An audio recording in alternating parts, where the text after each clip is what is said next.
Euthanasia comes from the Greek word eu, meaning good, and thanatos, meaning death, good death. It is the practice of intentionally ending a life to relieve pain and suffering. Voluntary euthanasia is legal in some countries. Non-voluntary euthanasia is when the patient's consent is unavailable or against the patient's will. It is illegal in all countries and is usually seen as murder. Euthanasia is one of the most active areas of research in contemporary bioethics. A couple of years ago, my sister had a school assessment to debate euthanasia. She spent hours practicing in front of our family, and I remember thinking that her team's stance supporting euthanasia was pretty solid. The day of the debate arrived, and my sister's team was well on their way to beating the opposition. That is, until a girl from the other team started to cry. You see, her family had taken care of our aunt, who had been wheelchair-bound for years, right until her passing. She asked, "Are you trying to say that my aunt's life had no meaning at all? But she meant so much to our family."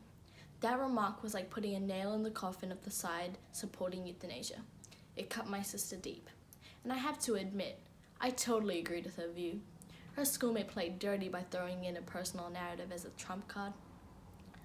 But now, with a cooler head and without the burden of having a side chosen for me, I'm starting to look at the whole subject of euthanasia in a very different light. I believe that the only thing that can make a convincing argument against euthanasia is personal experience. There are several laws governing euthanasia. Religions have strong views on it, and people have staged protests for and against it over time. We can debate on this topic forever, but what stands out in the end is the human factor.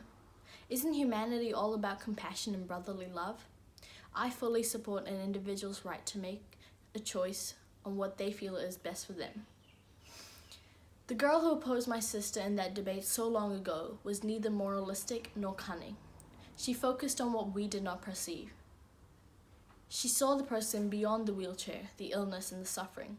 She believed in human worth, its potential, and all-encompassing love. She zeroed in on personal connection. I understand now. Experience trumps all. Anyone who has not experienced something cannot have the same authority on it as someone who has been affected by it. Because of this very reason, the argument and evidence for life is just as strong and compelling as that against life, of ending suffering. It really depends on which side of the line you are standing on. We as human beings are imperfect. We make mistakes. As social animals, we tend to build a life around and with the people we love. If we regard this love as supremely valuable, isn't that love worth living for, even if it isn't a perfect existence?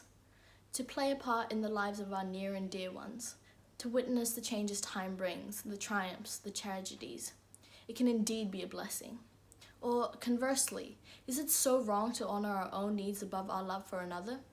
Is it a flaw in our character if we lose hope in the face of continuous pain?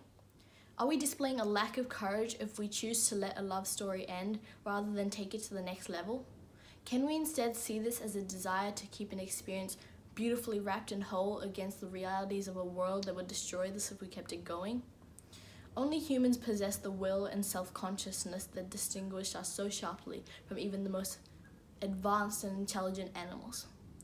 Whatever our choice, a human life can in no way be deemed completely worthless, whether we choose to end our life or to continue on in the face of hardship. We should not take either decision lightly. Conversations and deliberations with loved ones and informed people should be encouraged. Alternatives and compromises should be pursued. Doubts and uncertainties should be put to rest. Ultimately, it's about choice and respecting someone's viewpoint, even if it differs from your own. Someday you will look back and understand exactly why it had to play out this way. Thank you.